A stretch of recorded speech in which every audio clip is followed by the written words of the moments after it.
Bodoland international फेस्टिभेलजों लोब्बा लाखिनानै नैबे समाव नोंथांमोना नुनो मोनदों समायना भाबै नैबे जांख्ला स्टुडिअ'नि जे बानजायनाय बे बानजायनाया समायना रोखोमनि बर'नि हारिमुजों थामहिनबा गोरोबनाय बेजों सोनारनानै नैबेहाय सिखिरि बानायनाय थामहिनबा आगरजों बर'नि दख'ना बे दख'नाजों खोब मोजाङै मोनसे आगरजों सिखिरि बानायनाय नोंथांमोना नुनो मोनदों। थारैनो बियो जोबोदनो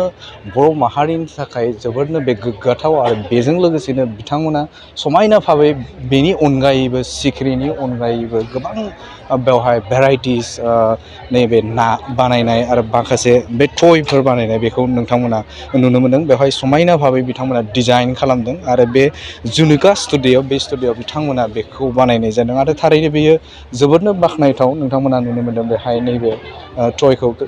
जोबोद मोजाङै बर'नि गाब होनानै बिथांमोना थामहिनबा दख'नाजों बेखौ खोब मोजाङै बानायदों आरो थारैनो जोबोदनो बियो मुहिनां। नोंथांमोना बेखौबो नुनो मोनदों। बेवहाय जों गुबुन गुबुन नोजोराव जुदि नायोब्ला जोङो नुनो मोनो जे नैबे प्लास्टिकनि बानायनाय बेखौ नुयो, डिजाइन खालामनाय नुनो मोनो आरो नैबे गिबि खेबनो आंनि नोजोराव थामहिनबा नुनाय हिसाबाव नैबे बर'नि दख'नाजों लोगोसे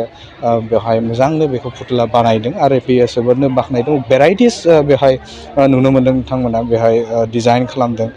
नैबेहाय नोंथांमोना नुदों ना बेहाय बानायनायखौ नुदों, मागुर ना बेयो समायना बेखौ आर'नाइजों बेखौ डिजाइन खालामदों। समायना भाबै बेखौ दोननाय जादों आरो बेखौ जुनिका स्टुडिअ' बिथांमोना नैबे बड'लेण्ड नैबे इन्टारनेशनेल नलेज फेस्टिभेल बेजों लोब्बा लाखिनानै बिथांमोना नैबे जायगायाव बेखौ नैबे जायगायाव बेखौ डेमनस्ट्रेसन थामहिनबा बिथांमोना बेखौ सेल खालामबाय थादों आरो आं मिथिनो लुबैगोन बेखौ नैबे समाव बिथांमोननिफ्राय नैबे बेसेबां रेन्टआव बेखौ फाननाय जायो नैबेखौ गासिबो आखाइजों बानायनाय जायोथ'। ओमफ्राय बाव जेनेबा आनएमप्लयमेन्टनि माखासे गुदनाखौ जों मावदों बाव बे हिसाबै दा प्राइसआ रेन्जआ दा 600आव दङ मोनसेयाव, ओमफ्राय नैबे सिखिरिफोरा 300आव। ओमफ्राय जेनेबा फुथुलाफोर जेसेबां मेन केरेक्टार दङ जेरै जोंना सिखोना जोहोलाव दैमालु, ओमफ्राय बारदै सिख्ला, थेंफाख्रि बिदिनि सायाव दङ। जेनेबा जोंनि कनसेप्टआ बेनोखि गथ'फोरा उन्दैनिफ्रायनो जेब्ला गेलेयो मालायनि टयस माबाजों कालचारनि टयसजों गेलेयाबासिनो जेनेबा जोंनि कालचारनि टयसजोंनो गेलेथों होननानै जोङो बेखौ जेनेबा जागायजेननाय बिदिनो बानायनाय।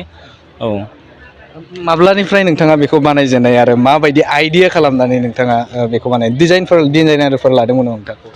आं डिजाइनार, आङो नेसनेल इन्स्टिटिउट अफ डिजाइननिफ्राय एनिमेसन एन्ड फिल्म डिजाइनखौ पारसु खालामनाय। ओमफ्राय आं बाहेरायावबो बिदिनो कर्परेट ओमफ्राय नङाबा गावनि स्टार्टआप नङाबा स्टुडिअ बिराद मावबोबाय बिदिनो खामानि। जों बेलेग ट्राइ खालामबाय, खिन्थु सानबायखि जेनेबा गावनि जायगायावनो जों माबा मोनसे मावफिननो हागोन नामा, पसिबोल नंगौना नङा, मानो होनबा जोंनाव इन्डास्ट्रि गैया। ओमफ्राय बे ओरैबायदि इन्डास्ट्रि जानो हागोन नामा कि जाय बुस्थुआ सास्टेनेबोलबो, ओमफ्राय लकेलनि जेनेबा आनएमप्लयमेन्टखौबो जेनेबा टेकेल खालामनानै ओमफ्राय लकेल कालचारफोरखौबो जेनेबा आपलिफ्ट खालामनो हागोन नामा होननानै जों बेखौ स्टार्ट खालामनाय। बे जाजेननाया एक्सुवेलि आङो जेब्ला धोरोमशालायाव थांदोंमोन होमबा टिबेटान कालचाराव माखासे नुबोनाय ओमफ्राय जोंनिखौबो नुबोनाय बिराद सिमिलारिटिस दङ। बिसोर मारै रेसपेक्ट खालामो गावसिनि कालचारखौ, आंबो सानबायखि जोंनि कालचारनिफ्राय बिदि जागोन नामा। बानायबाय बिदिनो बानायनानै जोंनि बिमाजों आंजों स्टार्ट खालामजेनदोंमोन। दा जोंनियाव 3 MA पास जानाय ओरैनो थानाय बिसोरबो जोंजों मावफायो। माखासे दर्जिफोर दं लकडाउनाव एफेक्ट जानाय, बिसोरबो जोंजों मावो। दा जों मोनसे टिम, जों जांख्लाखौ माने बाव बयखौबो सानोखे माने थाखो गाखोलांनांगौ। जास्ट फाइनान्सियेलि नङा, जेनेबा इन टार्म्स अफ थिंकिं, ओमफ्राय इन टार्म्स अफ जेनेबा माबायदि जोङो प्रग्रेस जानांगौ बेखौ आरोना एभ्रि स्टेप जेनेबा बे हिसाबै जोङो बेखौ लादों मानोबा सानो। माब्लानिफ्राय बानायजेननाय बेखौ? बेखौ बानायजेननाया जोङो स्टार्ट जाबाय 1 इयारसो जाबाय, 2022नि एसे सिगां माने स्टार्ट जादों। ओमफ्राय जोङो खिन्थु फाइनान्सियेल माबा गैयिखाय जेनेबा पार्सियेलि स्ल' जादों आरो। ओमफ्राय गासिबो प्रडाक्टआ मोनसे जेनेबा गावनि सायावनो मोनसे स्मल मिनि प्रजेक्ट। जेनेबा मोनसे प्रडाक्टखौ बानायनो थाखाय जोङो जेनेबा नैबे फुथुलायाव दङ, बेना गोदनाया एभ्रि टाइम बायोमोन। ओमफ्राय बेखौ जों माबोरैहाय फिगार आउट खालामनो, बेलेगाव वर्ल्डआव जेनेबा रासिया ओमफ्राय इउर'पियान जेथ'बां टयस बानायो सफ्ट टयस, बिसोरनिखौ नुगोन जोंनिफ्राय नुगोनखि जोंना डिफारेन्टआ माखि जोंना बिराद फिसा डिटेल दङ। बिसोरना गोदनाफोरा गिदिर जायो। Theirs are more like dolls, but ours is toys. Toys has a reason why it's a toy. It's designed for a specific reason. ओंखायनो जों toys with a purpose होनदों आरो जोङो बेखौ बाव लिरनाय दंमोन अबेहायबा थांखोलै toys with a purpose होनो आरो। ओमफ्राय बेखौ बानायजेननाया माने गुबै महरखौ नोंथांमोना दिहुननो थाखाय गुबै जानो मोननाया नभेम्बरफ्राव, माने गासिबो मोनसे जार्नि। टयआ अबेबा बायदिया मास मोनसे नांदों अबेबा बायदिया बोसोरसेबो नांदों अबेबा बायदिया सानथामावबो जादों जोङो स्टुडिअ'आव बेखायनो स्टुडिअ' होनो आरो बेखौ कम्पानियाव बे स्टुडिअ'आव जोङो एभरिडे मोनसे जेनेबा टास्क बायदि लानानै एक्सपेरिमेन्ट खालामनानै डिजाइन प्रसेसखौ लानानै जों बे बुस्थुखौ बानायो आरो मार्केट लाइना माबायदि बे नोंथांमोनाथ' बे समायना भाबै बेखौ बानायनाय जादों 2000 नैबे सिगांनि समनिफ्राय नोंथांमोना दिहुनबाय थादों बेहाय पाब्लिकनि अनसायनाया माबायदि बेखौ पाब्लिकनि अनसायनायाथ' बुहुत मोजां बेयो मोनसे जरासे ओमफ्राय सिखिरि बिदिनो जेनेबा एक्सट्रा दख'ना दाखालि इटलियावबो लांबाय सासे आलासि बर'आनो ओमफ्राय नैबे जोंनि इउनिभार्सिटियावबो मेरला बायबाय प्रफेसारफोरा मोजां ओमफ्राय दा मोनसेल' प्रब्लेम जों दा सानदोंखि जोङो दा प्राइसखौ जेथ'बां मानसिफ्रा लुगैयो बेसिम लाबोनो हायाखै जोङो जुदि इभेन्चुवेलि फिउचाराव जेब्ला दा माबा लांगोन जेनेबा बांसिन डिमान्ड जागोन ओमफ्राय जोंना बांसिन सिस्टेम जागोन मोनसे वार्किं सिस्टेम जागोन बा खम खालामनो हागोन ओमफ्राय जोंनि लकेलाव दङ बाहेरनिफ्रायबो मोनसे जोंजों US निफ्राय रुट स्टुडिअ होननाया जोंजों टाइप खालामनो नागिरदोंमोन जेनेबा गावसोर लानो नागिरदोंमोन जोंनिफ्राय बेखौ ओमफ्राय जायखिजाया बुस्थुआ हेन्डक्राफ्टथ' एसे दाम एक्सपेनसिभ आखाइजों बानायनाय नालायथ' ओमफ्राय स्कप दङ बिराद स्कप दङ बेजों जों माखासे भेलु एडिसन थाबावगोन बेफोरखौ जास्ट नों टयल' मोननाय नङा बेनि सायाव माखासे कमिक स्ट्रिप बायदि थागोन बे कमिक्सआव जेनेबा बे टयआ मानिफ्राय फैनाय जेनेबा नैबे जोंना वाटार बाफेल' मानो होनोब्ला मानासाव वाटार बाफेल'खौ नों जेरावबो मोनो होमबा बेखौ जों रिप्रेजेन्ट खालामदों आरो जेनेबा बे जोंनि हारिनिल' नङा जोंनि कालचारेलिबो मोनसे लकेलाव रिप्रेजेन्ट खालामनाय बायदि मोनसे नैबेखौ जुदि जाय नोजोर होयोब्ला बेनि प्राइसआ एटलिस्ट बेसेबांसो गोलैगोन बे जोङो बेखौ दा 600 होनदों हा ओमफ्राय 600 होनोबा बेयाव मानो 600 खरसाया बेसेबांसो गोलैयो नोंथांमोना खरसायाव दानि जों बिराद स्मल स्केल नालायथ' बांसिन गोलैयो दा मानो होनबा बेखौ बानायनांगौबा खमसे खम 4-5 आवार्स लायो ओमफ्राय जिनि बे एक्सट्रा जिया जेनेबा नैबे जिया बे जिखौ नों साननो हागौ दाम खम बे 1000 रुपिसनि जि मोनसे जियानो ओमफ्राय बेजों नोङो जेनेबा मोनब्रै मोनबाल' पिस जायो बेबायदियाव आरो ओमफ्राय मेरला बिदिनो माखासे दङ जेनेबा नैबे फिसा बिग बानायनायाव टाइम लायो ओमफ्राय मेनआ फिनिशिं जोङो बेखौ बास क्राफ्टिल' बानायाखै आरो जेनेबा बाव मोनसे फ्ल' दङ एस्थेटिकेलि मोनसे प्लिजिं दङ जेनेबा किउटनेस फेक्टरखौ जों लाबोदों आरो ना बे हिसाबै ओमफ्राय टाइम लायो ओमफ्राय इभेन्चुवेलि जेनेबा खम जागोन अबावबाफोर बायदिया जेनेबा जों दा सिखिरिखौ बानायनायाव एक्सुवेलि बियो बेलेगनिफ्राय खस्थ'सिन खिन्थु बाव माखासे टेकनिक जोङो ओरैबायदि बरनबाय कि बेखौ जोङो एसेम्बलि लाइन जेखौ जेरै होनो मोनसे कम्पानियाव जेरै स्टार्ट खालामबाथाय जेनेबा हमना ला सासेया गंल' बानायबाय सासेया गांल' बानायबाय बिदि सिस्टेमै बानायनानै ओमफ्राय बे बुस्थुखौ जेनेबा कस्टखौ काट डाउन खालामबाय आरो ओमफ्राय अभियासलि बियो बेलेग इन्डास्ट्रि बायदि जानाय नङा मानो होनबा मेसिनारि गैया नालायथ' बांसिन आखाइजों बानायनाय एसे टाइम लायो बेनि थाखायनो एसे एक्सपेनसिभ दानि नोजोराव नायोब्ला खिन्थु वेरेल्स नोङो सेम बुस्थुखौ नायखाय जेनेबा सासे बिमाया गथ'नि थाखाय खमसे खम बेनि लाइफ टाइमाव 20,000 सोरबा बिजाब 20,000 30,000 स्पेन्ड खालामो मोनसे प्लास्टिकनि सियार बायबाथाय बेयो बेसेबांनि जेनेबा 300-400नि मानसिफ्रा सानोखि जेनेबा प्लास्टिकखौथ' इउज खालामो खिन्थु गथ'आ बेयाव मास मोननैनि बारा जिराया सिमिलारलि गस्ला बायो 200-300नि गस्ला बायो नङा 500नि गस्ला बायो आजिखालिथ' 500 जेबो मोना मोजां गस्ला मोना बार्थडेफोराव जेनेबा मा होननांगौ 2000 गाहामनि गस्ला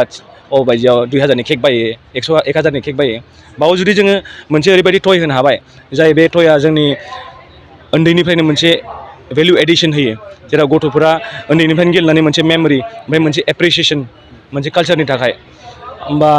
बे बिराद मोजां जोंनि थाखाय मानो होनबा दा बाव जोङो जास्ट टयल' नङा जों मानो टय होनोबा जेनेबा गस्लाखौ मारै गाननांगौ गामसाखौ इनफेक्ट मारै गाननांगौ बावबो माखासे फिसा इफेक्ट दङ जेनेबा मारै लेन्स हेबनायफोरबो सिमिलारलि जेनेबा दख'नायाबो जेनेबा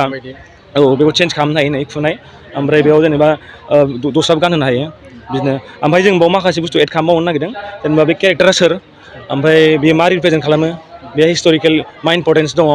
ओमफ्राय सिमिलारलि जोङो जेनेबा माखासे मटिभ बेयाव ट्रेडिसनेलाव मा मटिभ दङ बेफोरखौबो जोङो गथ'फोरखौ गेलेनाय फाजिनो प्ले वाइल इउ लार्न जा मोनसे सिम्पल मोनसे लजिक दं बेखौ जों एप्लाइ खालामगोन आरो पाब्लिकआ नोंथांमोननि नैबे टयफोरखौ बा फुथ्लाफोरखौ मोननो थाखाय माबायदि राहायै जाय पाब्लिकआ मोननो हागोन जांख्ला स्टुडिअ फेसबुक इन्सटाग्राम बेयाव माबानो हायो जेनेबा मेसेज खालामनो हायो डाइरेक्ट कमिउनिकेट खालामनो हायो फल' खालामनो हायो ओमफ्राय डाइरेक्ट मेसेज खालामनो हायो ओमफ्राय सिमिलारलि जोंनाव नाम्बार दङ 7099026484 बे नाम्बारावबो जेनेबा वाट्सएपाव पिं खालामनो हायो खोन्थाहरनो हायो डिलिभारिया जोङो जेनेबा माबा जागोन अनलाइन जागोन जोंना मोनसे वेबसाइटआव फैगासिनो दङ ओमफ्राय बेयाव इ-कमार्स वेबसाइट जागोन बेयाव नोङो बेयाव अर्डार खालामनो हागोन ओमफ्राय जेनेबा डिलिभारिया एसे टाइम लानो हागौ 5 to 15 डेसनि गेजेराव जोङो जेसेबां बड'लेण्ड एरिया दं बाव जों डेलिभार खालामगोन। चार्जफोर थागोन नामा एक्सट्रा चार्ज जेनेबा बेनो माबानि जेनेबा गावसिनि इ-कमार्स दं थायो बारा थाया बिदियाव 200 नङाबा 100 बिदि थागोन बाल्क बायबा मोजां जायो बेखौबो जों इभेन्टुवेलि जेनेबा नर्मेलि जेरै एमाजनफोराव बायो बेबायदिनो जागोन आरो जेनेबा गावनि डेलिभारि चार्ज थायो ओमफ्राय अबा बायदियाव जोङो साबस्क्रिपसन मडेलबो लागोन बाव जेनेबा बेफोर उननि खोथासै आरो बेफोरखौ जों दा एथ'बां गैया दा स्टार्टिं जों दिनै एक्जिबिसनल' खालामफैदों एसे ओमफ्राय बेयावनो सोरबाफोर मोजां मोनोब्ला माबायदि रेसपन्स मोनो बेखौ जों दा मार्केट टेस्ट बायदियाव नायदों ओमफ्राय अर्डार खालामनो हागोन नांगौबा ओमफ्राय मानो होनबा बे जोंनि कालचारनि थाखायनो जोंनि ससाइटिनि थाखायनो मोनसे आपलिफ्टमेन्ट खालामनो थाखाय मोनसे स्टेप ओमफ्राय आंनिबा बयनिबो न'सिमबो सौहैनांगौ होमबासो जोंना मिशना साक्सेस जागोन जों बिदि नुवाखै बेखौ बिराद मोजां दाम गोसा बानायनानै माने सोरबा फैसा गोनांफोरनोल' सौहै हानाय बिदि नङा जेनेबा बयनावबो दङ गैया बयनावबो थांजोबनांगौ गेलेनानै खेबसे नायनांगौ मोनसे एक्सपिरियेन्स आरो टयजों गेलेनायखौ बयबो मिथिखायो गोदो उन्दैयाव मोनसे फिसा गनानो मोनसे टयबो जायो नङा होमबा बेबायदि हिसाबै बेबायदिनो मोनसे टय आरो बेबो बिदिनो गेलेनाय खेबसे नायनांगौ उन्दैफोरा थारैनो जोबोद गोजोनथाव बाथ्रा बियो बर' माहारिनि थाखाय थारैनो बियो जोबोदनो गोजोनथाव नोंथांमोना नुनो मोनदों बेवहाय समायना भाबे बेखौ बिथांमोना डिजाइन खालामदों आरो बेखौ आखाइजों बानायदों होननानै बिथांमोना फोरमायदों आरो बियो जोंनि थाखायबा जोबोदनो मोजां आरो जाय बिथांमोना बेखौ अर्डार खालामनो गोसो बिथांमोना नैबे बिथांमोननि वेबसाइटजों लोगोसेनो आरो बिथाङा होनाय जे कन्टेक्ट नाम्बार बेजों कन्टेक्ट खालामनानै नोंथांमोना बेखौ लांनो हागोन आरो बियो जोबोदनो नोंथांमोना नुनो मोनदों बेवहाय मोजां भाबे सिखिरिखौबो डिजाइन गुबुन गुबुन कालारनि बेवहाय बानायनाय जादों आरो बियो जोबोदनो बाख्नायथाव आरो बर' माहारिनि गेजेराव सासे राफोद नैबे जांख्ला स्टुडिअ बेफोरबायदि हाबा मावनाया थारैनो जोबोदनो गोजोनथाव आरो बेखौ नोंथांमोना नुबाय थादों बेवहाय समायना भाबे बेखौ डिजाइन खालामदों गुबुन गुबुन भेराइटिसनि बिथांमोना फुथ्लाफोर बानायदों बर'नि आइजोफोर बानायदों आरो लोगोसेनो बे दख'नाखौ माबायदि गाननाय जायो बिनि सायावबो बिथांमोना बेखौ फोरमायनाय होदों आरो लोगोसेनो गोबां बेहाय नैबे उपेन्द्रनाथ ब्रह्मनि बेखौ